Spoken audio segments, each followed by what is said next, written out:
Assalamualaikum warahmatullahi wabarakatuh. Perkenalkan, saya Natasha Nurul Iza, mahasiswa PTI semester 3 dengan NPM 2455020. Di sini saya akan mempresentasikan tentang evolusi komputer dan organisasi sistem komputer modern. Kira-kira seperti ini daftar isi dari PPT saya. Langsung saja yang pertama yaitu pengenalan dan evolusi komputer.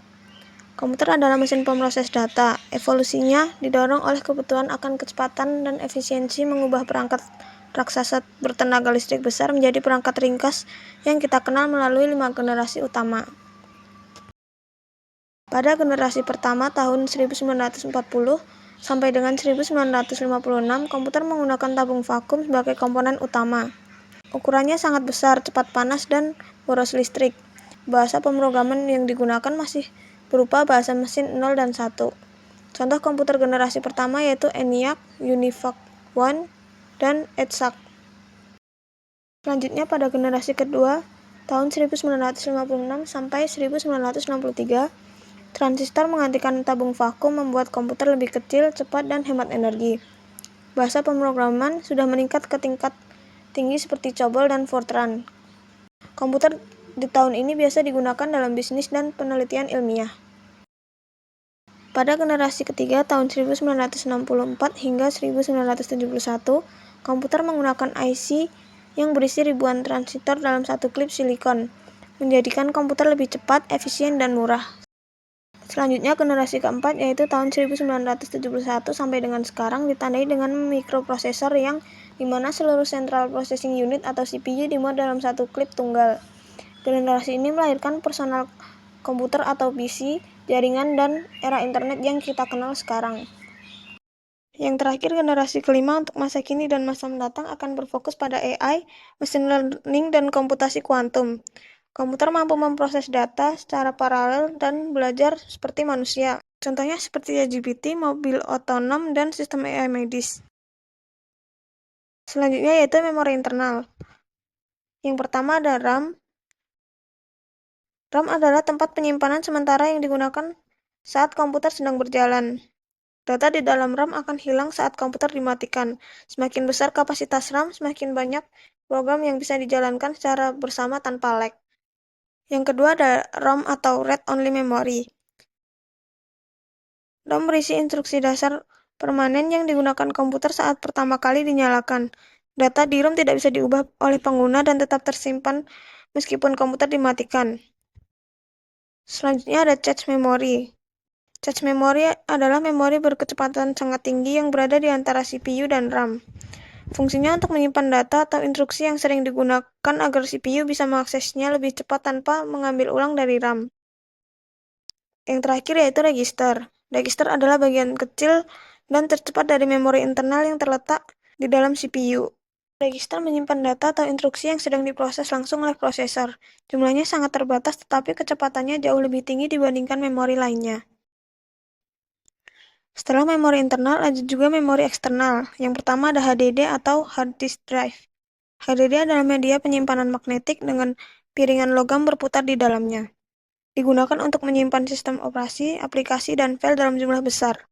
Yang kedua ada SSD atau Solid State Drive.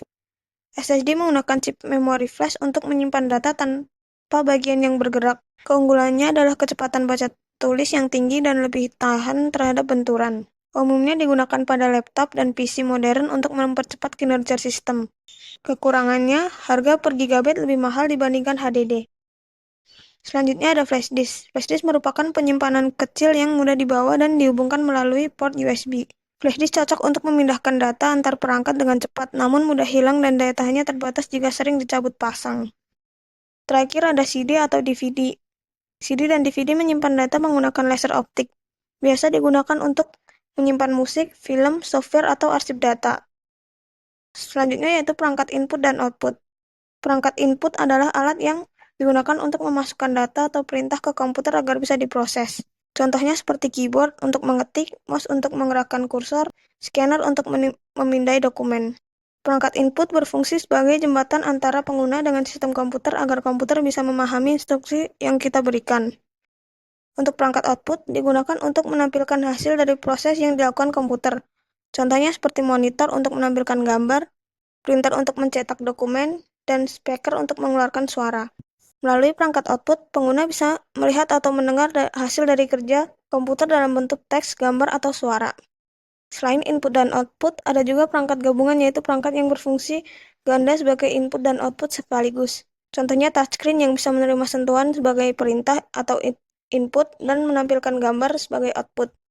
Selanjutnya ada sistem interkoneksi. Sistem interkoneksi adalah jalur penghubung antar CPU, memori, dan perangkat input-output agar dapat saling berkomunikasi dan bertukar data. Tanpa sistem ini, komponen komputer tidak bisa bekerja secara terkoordinasi. Sistem interkoneksi bekerja menggunakan saluran yang disebut bus system atau sistem bus. Sistem bus terdiri dari 3 jenis utama, yaitu data bus, address bus, dan control bus. Data bus berfungsi untuk mengirim dan menerima data antara CPU, memori, dan perangkat input-output. Sedangkan address bus digunakan untuk menentukan alamat memori atau perangkat input-output yang ingin diakses CPU. Dan control bus bertugas mengirim sinyal kontrol dan perintah antara CPU, memori, dan input-output. Yang terakhir, kesimpulan dari presentasi saya kali ini yaitu komputer melakukan hasil perkembangan teknologi yang pesat mulai dari generasi pertama dengan tabung vakum hingga generasi modern berbasis AI dan komputasi kuantum. Setiap generasi membawa inovasi penting yang menjadikan komputer semakin cepat, kecil, dan cerdas. Selain itu, memori internal dan eksternal berperan penting dalam penyimpanan pengelolaan data. Perangkat input-output memungkinkan interaksi antar manusia dan komputer, sementara sistem interkoneksi menjadi penghubung utama agar CPU, memori, dan input-output dapat bekerja secara terkoordinasi. Dengan memahami seluruh komponen ini, kita dapat mengetahui bagaimana komputer bekerja secara menyeluruh dari menerima data, memprosesnya, hingga menghasilkan output yang bermanfaat bagi kehidupan manusia. Sekian yang dapat saya sampaikan, kurang lebihnya saya mohon maaf. Wassalamualaikum warahmatullahi wabarakatuh.